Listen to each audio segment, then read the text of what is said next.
Hello बच्चों, good morning बेटा। आज हम आपका हिंदी सेकंड में लेसन 11 जिसका नाम है काल, इस लेसन की रीडिंग करेंगे। तो देखिए, व्याकरण में हम स्टार्टिंग से पढ़ते आ रहे हैं कि काल क्या होता है। काल का अर्थार्थ मतलब होता है समय। ठीक है, तो यहाँ पर हमारी काल की परिभाषा दी है कि क्रिया के जिस रूप से उसके होने या करने के समय का ज्ञान होता है। क्रिया मतलब कोई काम करना। तो क्रिया के जिस रूप से उसके होने या करने के समय का ज्ञान होता है, उस समय को हम काल कहते हैं। आगे है इसमें कि काल के भेद। काल के क्या कितने भेद होते हैं? तो देखिए, काल के 3 भेद होते हैं, हमारा भूतकाल, वर्तमान काल और भविष्यत काल। तो अब इसमें सबसे पहले दिया गया है भूतकाल के बारे में कि भूतकाल क्या है। तो जब क्रिया भी बताया था आपको, काम, जब क्रिया के रूप से उसके बीते हुए समय में होने का बोध होता है, यानी जो समय बीत गया है और उस काम को हमने बीते हुए समय में किया है, तो वह काल जो आता है हमारा भूतकाल के अंतर्गत आता है। ठीक, जैसे रमेश ने पत्र लिखा और हम खेल रहे थे।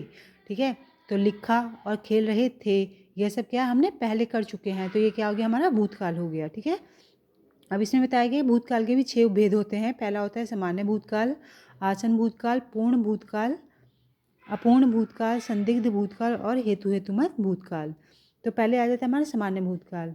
देखिए, जब क्रिया के रूप से उसके बीते हुए समय में सामान्य रूप से होने का बोध होता है, यानी जो बीता हुआ वक्त था उसमें जो कोई क्रिया होती है, समान साधारण क्रिया होती है, तो वह सब क्या आ जाती है, हमारी एक सामान्य भूतकाल के अंतर्गत आ जाती है। जैसे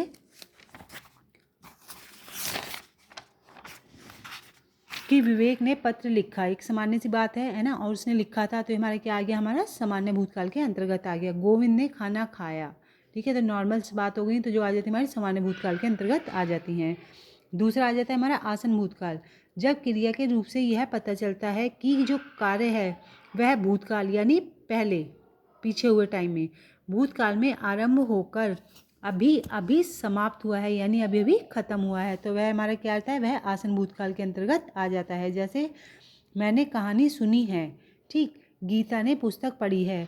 तो देखिए, सुनी है और पढ़ी है, ये क्या क्रिया हुई, यह अभी अभी समाप्त हुई है। ठीक है, अतः यहाँ तो जो है आसन भूतकाल आ जाता है। ठीक, उसके बाद आता है हमारा पूर्ण भूतकाल। तो जब क्रिया के रूप से यह पता चले कि जो कार्य है वह भूतकाल में ही पूरा हो गया था, यानी पिछले टाइम में ही हमारा वह काम निपट गया था, तो उसे हम पूर्ण भूतकाल कहते हैं। जैसे रीमा ने खाना खाया था यानी वह खा चुकी थी, है ना, तो क्या हो गया, ये हमारा पूर्ण भूतकाल हो गया। मैंने पत्र लिखा था, यानी आपको पता है कि आपने उस टाइम में पत्र लिखा था, तो वह क्या हो गया, आपका पूर्ण भूतकाल हो गया। अब आ जाता है हमारा अपूर्ण भूतकाल। तो जब क्रिया के रूप से यह पता चलता है कि कार्य भूतकाल में हो रहा था, परंतु उसके पूर्ण होने का पता नहीं चलता, तो इसे अपूर्ण भूतकाल कहा जाता है। देखिए, जैसे गगन पढ़ रहा था, तो वह पढ़ तो रहा था, लेकिन वह कब तक पढ़ा, ठीक है, इस चीज़ का जो है बोध नहीं हो पा रहा है। तो ये क्या हुआ, ये कार्य भूतकाल में तो हो रहा था, परंतु यह कब समाप्त हुआ, इस चीज़ का पता नहीं लगा, तो ये जो क्या आ जाता है, हमारा अपूर्ण भूतकाल के अंतर्गत आ जाता है। ऐसा आ जाता है हमारा संदिग्ध भूतकाल।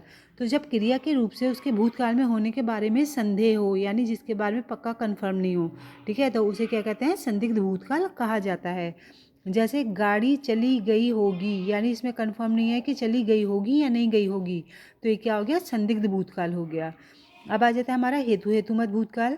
तो जब किसी क्रिया का भूतकाल में होना किसी दूसरी क्रिया के होने पर आधारित हो, यानी जो एक काम है वह दूसरे पर डिपेंड हो, तो वह क्या होता है, हमारा हेतुमत भूतकाल कहा जाता है। जैसे यदि वर्षा होती तो फसल अच्छी होती, है ना, तो देखिए इसमें क्या है, जो फसल है वह किस पर आधारित है, वर्षा पर।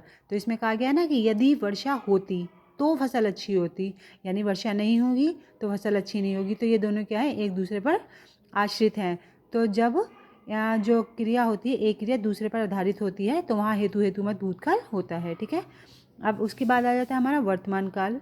तो देखिए, जब क्रिया के रूप से उसके चल रहे समय में, यानी जो वक्त चल रहा है, चल रहे समय में किसी भी कार्य यानी काम के होने का बोध होता है, तो उस काल को हम वर्तमान काल कहते हैं।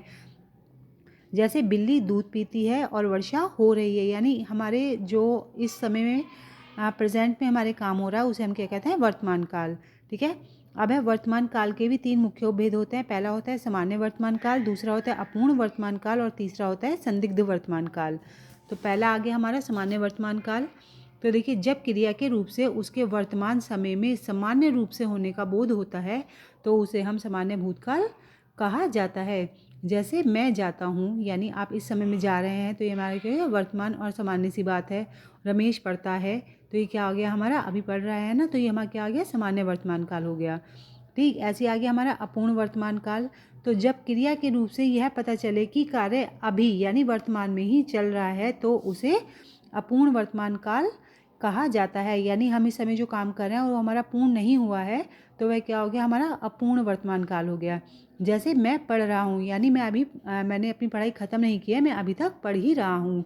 और जैसे आज सभी खेल रहे हैं, यानी जो खेल है वह भी ख़त्म नहीं हुआ है, अभी उस खेल को खेला ही, मतलब जो खेल खेलना जारी है। तो ये क्या हो गया, हमारा अपूर्ण वर्तमान काल हो गया। ठीक है, उसके बाद आ जाता है हमारा संदिग्ध वर्तमान काल। तो जब क्रिया के रूप से उसके वर्तमान काल में होने के विषय में संदेह का बोध होता है तो उसे संदिग्ध वर्तमान काल कहा जाता है। जैसे विमला पढ़ती होगी, यानी जिस चीज़ के बारे में पक्का कंफर्म नहीं होता है ना, तो वहाँ क्या हो जाता है, संदिग्ध। तो विमला पढ़ती होगी, इसमें बिल्कुल पक्का नहीं पता ना कि पढ़ती भी होगी या नहीं होगी, है ना। जैसे अगला उदाहरण दिया है, वह जाता होगा, तो पक्का नहीं पता कि वह जाता भी होगा या नहीं होगा, तो ये क्या हो गया, हमारे संदिग्ध वर्तमान काल के अंतर्गत आ गए। ठीक है, अब आ जाता है हमारा भविष्यत काल। तो जब क्रिया के रूप से उसके आने वाले, ठीक है, जो हमारा आने वाला समय होता है, आने वाले समय में होने का बोध होता है तो उस काल को हम भविष्यत काल कहते हैं। ठीक, जैसे नंदन स्कूल जाएगा, देखिए जाएगा, अभी गया नहीं है ना, और ना जा चुका है वो, बल्कि जाएगा, तो ये क्या हो गया, हमारा भविष्यत काल। ठीक है, ऐसी भविष्यत काल के दो भेद होते हैं, पहला होता है हमारा सामान्य भविष्यत काल और दूसरा होता है संभाव्य भविष्यत काल। तो देखिए, पहले सामान्य भविष्यत काल क्या है, जब क्रिया के रूप से उसके आने वाले समय में सामान्य रूप से कार्य के होने के बोध होता है तो उसे हम सामान्य भविष्यत काल कहा जाता है। यानी कोई भी साधारण सी बात होती है, जैसे हमें पता होता है कि वह कानपुर जाएगा, है ना, एक नॉर्मल सी बात होगी, मैं प्रतिदिन खेलूंगा, जिसके बारे में हमें पता भी है और जो हम काम कर रहे हैं, तो वह क्या होगी, एक सामान्य सी बात होगी। तो वह क्या होगी हमारा, कि भविष्य में जो हम करेंगे तो सामान्य भविष्यत काल के अंतर्गत आ गए। ठीक, दूसरा हो जाता है हमारा संभाव्य भविष्यत काल। तो जब क्रिया के रूप से उसके आने वाले समय में होने या करने में संदेह होता है तो उसे संभाव्य भविष्यत काल कहा जाता है। जैसे शायद आज धूप निकलेगी, यानी पक्का नहीं पता है ना कि धूप निकलेगी या नहीं निकलेगी। ठीक है, ऐसी ईश्वर ने चाहा तो वे ही जीतेंगे, यानी पक्का नहीं पता कि ये तो उन्होंने भगवान के ऊपर छोड़ दिया कि अगर ईश्वर की मर्जी होगी तो वह जीतेंगे। ठीक है, तो इसके बारे में हमें संदेह है कि वो जीतेंगे या नहीं जीतेंगे, धूप निकलेगी या नहीं निकलेगी। तो जिस बात में संदेह होता है वहाँ पर क्या आ जाता है, हमारा संभाव्य भविष्यत काल हो जाता है। ठीक है, तो बेटा इसके अंतर्गत आपके यही पास्ट प्रेजेंट फ्यूचर के बारे में, ठीक है जी, यानी भूतकाल, वर्तमान काल और भविष्यत काल, काल के बारे में आपको बताया गया था कि काल क्या है। ठीक है, और इनकी परिभाषाएं दी गई थी। बाकी इसका जो भी वर्क है वह आपको PDF से दे दिया जाएगा। ओके।